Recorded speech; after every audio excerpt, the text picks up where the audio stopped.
Exam के दौरान एक लड़का लास्ट क्वेश्चन देख के हैरान हो जाता है क्योंकि इसने यह क्वेश्चन कभी पढ़ा ही नहीं था। जब ये इसके बारे में टीचर को बताता है तभी इसे पता चलता है कि क्वेश्चन पेपर दो हिस्सों में बटा हुआ है, सेट ए और सेट बी। आखिरी क्वेश्चन सिर्फ सेट ए के बच्चों के लिए था। जैसे ही सभी बच्चों को इस बारे में पता चलता है सारे बच्चे घबरा जाते हैं क्योंकि अब चीटिंग करना नामुमकिन लग रहा था। उसी समय चीटिंग का प्लान बनाने वाली मास्टरमाइंड एमिली ने इशारा किया कि उसके पास सेट ए का पेपर है। जिन बच्चों के पास भी सेट ए का पेपर था उन्हें समझ आ जाती है कि एमिली के पास भी सेट ए का क्वेश्चन पेपर है। फिर एमिली अपनी उंगलियों को ऐसे हिलाना शुरू कर देती है जैसे वो कोई पियानो बजा रही हो। यह वही गुप्त संकेत थे जिनकी सभी बच्चों ने पहले से ही प्रैक्टिस की हुई थी। जैसे ही जवाब आने लगे वह एक छात्र से दूसरे छात्र तक पहुंचते गए और नकल की पूरी चेन बन गई। सेट ए के बच्चे जल्दी से अपना पेपर खत्म कर लेते हैं। जब सेट ए के बच्चे अपना पेपर जमा कराने जाते हैं तभी एमिली चुपके से अपना पेपर बदल लेती है। अब एमिली के पास सेट बी का पेपर था लेकिन एग्जाम खत्म होने में सिर्फ 10 मिनट बाकी थे। अब इसे सेट बी के सारे सवाल हल करके बाकी सेट बी के बच्चों तक पहुंचाने थे। एमिली तेजी से क्वेश्चंस हल करने लगती है और वहीं सेट बी के बच्चे बेचैनी से आंसर्स का इंतजार कर रहे थे। तभी टीचर कहते हैं एग्जाम खत्म होने में सिर्फ 5 मिनट बाकी है। किस्मत से एमिली समय रहते ही सारे सवाल हल कर लेती है और उंगलियों से आंसर बच्चों को पास करने शुरू कर देती है। यह वही पल था जिसका सेट बी के बच्चे बेसब्री से इंतजार कर रहे थे। तभी टीचर बताते हैं अब सिर्फ 1 मिनट बाकी बचा है। बच्चे तेजी से आंसर लिख रहे थे। तभी टीचर चलते हुए आते हैं और एमिली के पेपर के ऊपर हाथ रखकर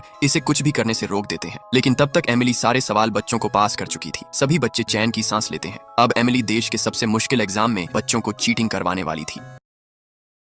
एग्जाम के दौरान